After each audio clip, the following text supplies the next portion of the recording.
Boa tarde, meu nome é Pedro Campos, eu sou ex-aluno do Colégio Santo Inácio, me formei aqui em 2020 e hoje eu curso História na PUC-Rio, querendo ser professor. Eu fui chamado aqui hoje para contar para vocês como que ao longo da minha trajetória acadêmica eu descobri a importância da gente aprender a aprender. Então vamos lá. Quando eu fiz 11 anos, eu saí de uma escola pequena em que eu cursei a minha educação infantil e também fiz o Fundamental 1 e vim para o Santo Inácio. Cheguei aqui no 6º ano, no início do Fundamental 2, em que o conteúdo começou a ficar muito mais complexo. As provas ficaram muito mais densas, houve uma maior sistematização do conteúdo, assim por dizer. Pelo menos em comparação com o que eu via antes, no 5º ano, claro. E também, fora do âmbito acadêmico, eu fui provocado pelo Santo Inácio a me envolver com outras atividades, dentro e fora de sala de aula. Além disso, eu também tive o desafio de manter as minhas amizades passadas e cultivar novas amizades aqui. Mas falando um pouco mais sobre o estudo.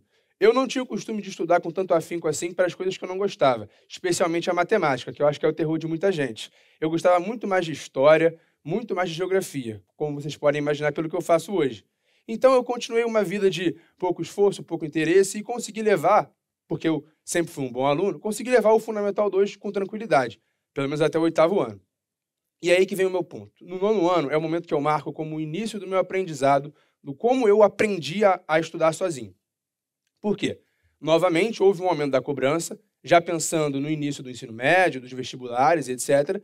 E eu não conseguia acompanhar, porque eu não me esforçava, não tinha interesse tanto assim. E pela primeira vez na minha vida eu enfrentei o fracasso.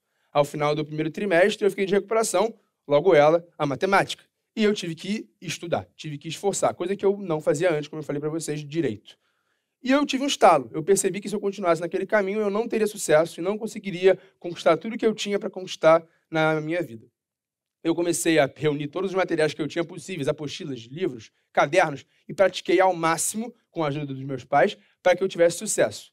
E consegui o sucesso. Passei e tive todo o sucesso do mundo pelo resto do ensino médio. Mas o importante é que, nesse processo, eu tomei gosto por estudar.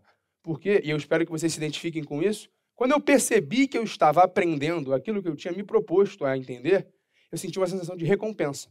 Eu percebi, estou vencendo, estou superando esses desafios. Bom, como eu disse, passei, segui em frente, e foi logo no primeiro ano do ensino médio que esse meu aprendizado do como estudar tomou corpo e ficou mais concreto.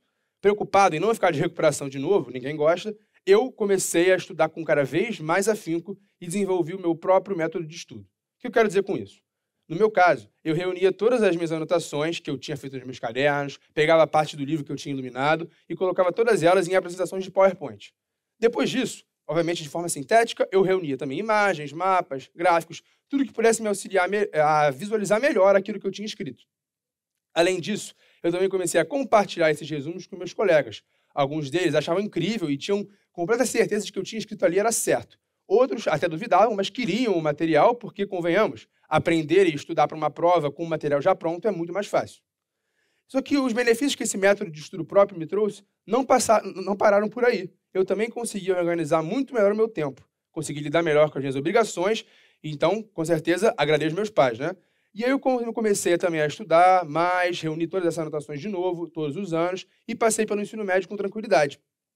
Por isso, eu volto no âmbito acadêmico que esse método me proporcionou. Eu tive várias conquistas. Eu consegui passar pelo ensino médio, especialmente o 3º ano, que eu vou marcar aqui. Foi em 2020, no ano em que a pandemia do Covid estourou, e a gente não tinha muita certeza sobre como os vestibulares iam ser. Não sabíamos se eles iam ser presenciais, se eles iam ser virtuais, se a cobrança ia ser maior ou menor. Então, a gente estava muito atento e muito incerto em relação a isso. E saber como eu aprendia me deu uma calma, uma estabilidade na hora de estudar, mesmo frente a todos esses desafios e problemas e incertezas. E, além disso, eu conquistei, graças a Deus, uma vaga na universidade da minha escolha e hoje tenho sucesso no meu curso. Tudo isso porque eu aprendi a estudar. E o que eu tiro de todo esse processo? Eu entendo que cada um aprende de uma forma, porque eu vi as diferenças que eu e os meus colegas tínhamos na hora de estudar. E foi provocado por esse pensamento, por essa conclusão, que eu fui pesquisar mais, também pensando em ser professor, como eu falei para vocês. E eu me deparei com uma teoria de um psicólogo americano chamado Howard Gardner. Esse cara propõe a teoria das inteligências múltiplas. Ele basicamente diz, eu estou fazendo de forma muito mais simplificada, que nós temos 9 inteligências, que podem se manifestar de forma mais intensa ou mais fraca em todo mundo. E elas são as seguintes, peço perdão que vai ser meio chato. Físico-sinestésica, que tem a ver com movimento, linguística, que tem a ver com escrita e comunicação, a espacial, que tem a ver com projeção das formas no espaço. Aí também temos a lógico-matemática, tem a ver com raciocínio lógico, sempre foi o meu terror, nunca consegui. Tem a interpessoal, sobre persuasão. Aí também temos a existencial, sobre reflexão sobre a existência humana. A intrapessoal, sobre autoconhecimento. E, por fim, as duas mais literais. A naturalista, você já imagina o que é, as pessoas que têm afinidade com a natureza. E a musical, sobre aqueles que se identificam muito com sons e ritmos. E aí, eu fui vir para cá, contar isso para vocês, e comecei a me esforçar para tentar entender qual era a minha inteligência. Não tive sucesso, não consegui, mas eu comecei a pensar no que eu consigo fazer da minha vida, quero fazer da minha vida. Eu pensei, professor de história. Como historiador, eu preciso ter facilidade de refletir sobre a existência humana, portanto, existencial. E, como professor também, preciso saber lidar com meus alunos, meus colegas professores e por aí vai. Então, ter a inteligência interpessoal bem desenvolvida poderia vir muito bem a calhar. Mas eu não consegui decidir. Espero que vocês consigam em algum momento. O importante da teoria do Gardner, na verdade, é que ele não hierarquiza nenhuma dessas 9 inteligências. Ele diz que elas são igualmente importantes, igualmente válidas. Então, eu retomo a minha história. O que eu entendo? Eu entendo que o aprendizado ele tem que ser personalizado. O que eu quero dizer com isso? Se vocês forem pegar toda a minha trajetória que eu contei para vocês, sucessos, fracassos, vitórias, etc., eu entendo que ao longo de todo o meu estudo, eu aprendi, mesmo que sem colocar dessa forma e com esse nome, qual era a minha inteligência. Como que eu aprendia melhor. E transformei isso num método.